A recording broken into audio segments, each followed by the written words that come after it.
जब मैंने different form of content writing की सीरीज को डिस्कस किया था, तब उसके ब्रीफ सेक्शन कॉपी राइटिंग में ये बात मैंने पहले भी बताई थी कि कई बार हमारा कुछ परचेज करने का कोई प्लान नहीं होता, बट फिर भी हम वो चीज खरीद लेते हैं। ना हमें कोई फोर्स कर रहा होता है और ना ही हमारे सर पर किसी ने गन रखी हुई होती है। तो फिर क्या रीजन होता है इस तरह की स्पॉन्टेनियस परचेजिंग का? रीजन होता है wording, limited offer, buy now. ये कोई फैंसी वर्ड नहीं है, बहुत ही सिंपल से वर्ड्स हैं, पर जो इनका इम्पैक्ट होता है वो बहुत गहरा होता है। इसी क्रिएटिविटी और स्ट्रेटजी को हम कहते हैं कॉपी राइटिंग। कॉपी राइटिंग एक ऐसा आर्ट और साइंस होता है जिसमें हम पर्सुएसिव वर्ड्स यूज करते हैं ताकि हमारा जो रीडर है वो कोई पर्टिकुलर एक्शन ले सके। आर्ट और साइंस इसे इसलिए कहते हैं क्योंकि जब भी हमें यहाँ पे कंटेंट लिखना होता है, क्रिएटिविटी के साथ साथ लॉजिक भी इस्तेमाल करना होता है। लॉजिक के अंदर मीन्स कुछ प्रूवन फैक्ट्स, फॉर्मूला यहाँ पे यूज करने होते हैं। और पर्सुएसिव वर्ड्स मीन कि इस तरह की वर्डिंग का यूज करना होता है जो रीडर को इन्फ्लुएंस कर सके, कन्विंस कर सके कि वो एक्शन ले सके। अब वो एक्शन किस तरह के आगे कि अगर हम किसी प्रोडक्ट के बारे में अपनी मार्केटिंग कॉपी रेडी कर रहे हैं तो उसका कंटेंट इस तरह से लिखें कि जो रीडर है उसे पढ़ के परचेज करने के लिए रेडी हो जाए, या किसी न्यूज़लेटर को सब्सक्राइब कर ले, कोई कॉल बुक कर ले, रिसोर्स या इंफॉर्मेशन डाउनलोड करना, किसी लिंक पे क्लिक करना या किसी सर्विस को साइन अप करना। तो इस तरह के पर्पस के लिए जो भी कंटेंट लिखा जाता है उसे कहते हैं कॉपी राइटिंग। सिंपल लैंग्वेज में कहूँ तो कॉपी राइटिंग का मेन पर्पस होता है कन्वर्जन। मीन्स अगर कोई भी रीडर आपकी मार्केटिंग कॉपी को रीड कर रहा है तो वो आपकी वर्डिंग से इतना कन्विंस हो जाए कि वो या तो कस्टमर या किसी लीड में कन्वर्ट हो जाए। तो अब कॉपी राइटिंग किस तरह से रोल प्ले करती है एक रीडर को क्लाइंट में कन्वर्ट करने में, तो उसके लिए चलिए चलते हैं गूगल स्क्रीन पर। सपोज मुझे कोई कोर्स परचेज करना है तो उसके लिए मैं हेनरी हार्विन की वेबसाइट पर जाती हूँ।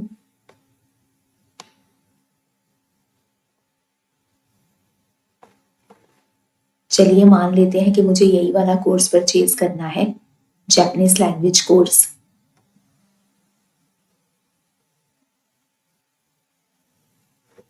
अब जैसे जैसे मैं स्क्रॉल डाउन कर रही हूँ तो इसका कंटेंट स्टडी करके मुझे ऐसा लग रहा है कि ये जो कोर्स है वो मेरी सारी रिक्वायरमेंट को फुलफिल कर रहा है, मेरी जो भी प्रॉब्लम है उन्हें सॉल्व कर रहा है, मतलब मेरे हर क्वेश्चन का आंसर दे रहा है। तो ऑब्वियसली कोर्स के बारे में और इन्फॉर्मेशन लेने के लिए हम इनका जो ब्रोशर है वो डाउनलोड करते हैं। एंड ब्रोशर को डाउनलोड करने के लिए मुझे अपना कॉन्टैक्ट नंबर और ईमेल आईडी यहाँ पे सबमिट करनी पड़ेगी। सबमिट करते ही मेरे पास इनके मैसेजेस और ईमेल आने स्टार्ट हो जाएंगे। तो पहले क्या हुआ कि ये जो पेज पर सारा कंटेंट लिखा हुआ था मैं उससे कन्विंस हो गई, तभी जाकर मैंने डाउनलोड ब्रोशर पे क्लिक किया तो एक विजिटर से मैं इनकी एक लीड में कन्वर्ट हो गई। अब ये फोन के थ्रू या ईमेल के थ्रू मुझे हर तरह से अपनी वर्डिंग से कन्विंस करने की ट्राई करेंगे कि मैं इस कोर्स को बाय कर लूं। और जब मैं फाइनली अप्लाई नाउ पे क्लिक कर दूंगी तो मैं इनकी कस्टमर में कन्वर्ट हो गई। दिस मीन ये जो सारा कंटेंट है वो इसी तरह से लिखा जाता है ताकि जो भी रीडर इनके पेज पर आए वो यहाँ कन्विंस हो जाए और फाइनली उनके क्लाइंट में कन्वर्ट हो जाए। तो ये सारा काम करना होता है कॉपी राइटिंग में। तो आप ये कह सकते हैं कि कॉपी राइटिंग अपने वर्ड्स में सेल्समैनशिप स्किल शो करना होता है, क्योंकि इसका डायरेक्ट कनेक्शन होता है मार्केटिंग से, सेल बढ़ाने से, इंगेजमेंट ड्राइव करने से। तो आप एक सेल पर्सन की तरह ही बिहेव करते हैं, but as a copy blogger आपको फोर्स नहीं करना, आपको मैनिपुलेट नहीं करना, कोई फेक अर्जेंसी क्रिएट नहीं करनी और ना ही कोई फॉल्स प्रोमिसेस करने हैं। आपको यहाँ पे डायरेक्ट कोई प्रोडक्ट सेल नहीं करना, बट अपने वर्ड्स के ही थ्रू ऑडियंस को एक्शन लेने के लिए कन्विंस करना होता है, ताकि जो आपका रीडर है वो आपके साथ एक ट्रस्ट, एक लॉन्ग टर्म रिलेशनशिप बिल्ड कर सके। इसलिए जब भी आप अपनी मार्केटिंग कॉपी रेडी करें उसमें प्रॉपर ट्रांसपेरेंसी हो। कॉपी राइटिंग के टाइम जो भी हम कंटेंट रेडी करते हैं सेल्स बढ़ाने के लिए या मार्केटिंग करने के लिए, उस कंटेंट को मार्केटिंग कॉपी कहा जाता है। और जो कंटेंट है वो कस्टमर बेस्ड होना चाहिए, ना कि प्रोडक्ट बेस्ड, क्योंकि जब क्लाइंट को पता लगेगा कि हाँ इसमें मेरे फायदे के लिए ही सब कुछ लिखा गया है तो वो डेफिनेटली एक लीड में कन्वर्ट हो जाएगा।